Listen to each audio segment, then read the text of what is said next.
Hi there, I'm Ryan Liberty, and in this video I'm going to answer the question, what is dissociation?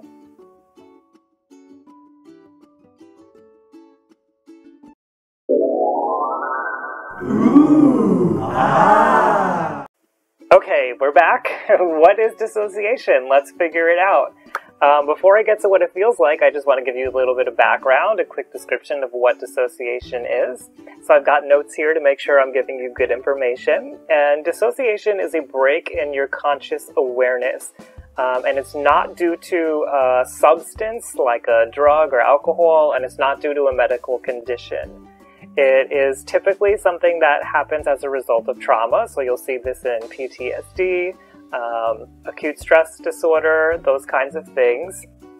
And it's not the same as a distraction. So this break in conscious awareness is not because you're distracted and your attention has gone elsewhere.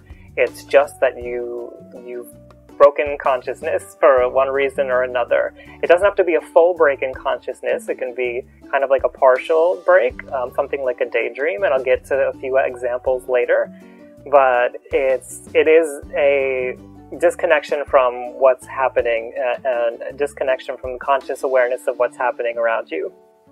So things that it can affect include your consciousness, your memory, your identity, and your perception. So examples of each of those, if it affects your consciousness, it could be something like blacking out. If it's affecting your memory, it could be that you're missing chunks of time, like maybe something that happened during the day or last week. And just to be clear, it's not the same as just forgetting something every now and then. It's like a pattern of constantly forgetting things, constantly having missing chunks of memories and things. If it's affecting your identity, it could be that you feel like you're not a whole person, or you don't have like a history that led you to where you are today. Maybe you don't feel like you're part of your body, like you're kind of like separated and watching your body. And if it's affecting your perception, then it could be that you don't feel like what's happening around you is really happening. Or like you're in some kind of a dream world or a daydream kind of a situation. So the quickest, easiest example of what dissociation is for somebody who's never experienced it, and you probably have experienced it if you've had this experience, is to illustrate what it's like when you're in a car ride. And typically what will happen, on those days when we're a little bit distracted, and again, it's different from distraction, but it happens on those days when we're distracted, you will all of a sudden be driving somewhere, and then you're at your destination and you can't remember what happened. How did you get here? Like, how did I wind up here?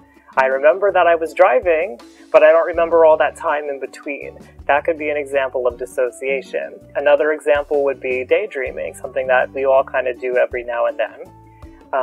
And another common example for people who've gone through trauma is when you talk about something that was traumatic, or you talk about a situation that had an intense emotion, but while you're talking about it, there is no emotion. You don't feel emotion, you don't display emotion.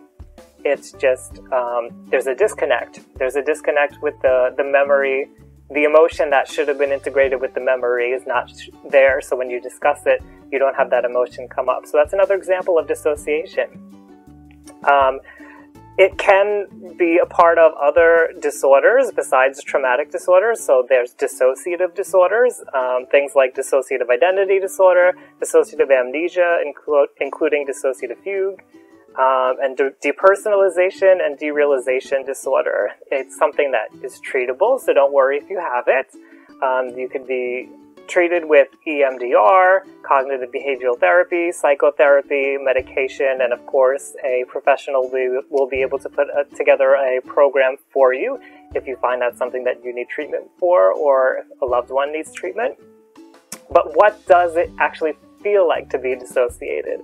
So in your body, you may feel like you're not in your body. You may feel like you're not a part of your body, and you feel this general sense of being detached.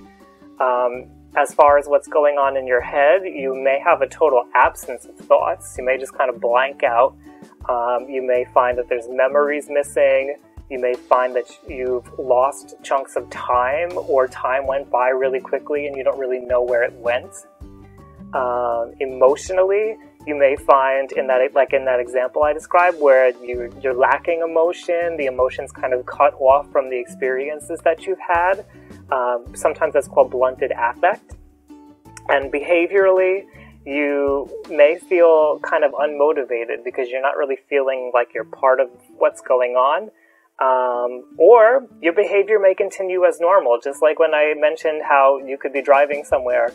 Your behavior wouldn't have changed. You would have driven to where you were, but you didn't feel like you were part of it. So your behavior may still stay the same when you're dissociated. It may not be obvious to everybody around you that you're dissociating, or even to yourself.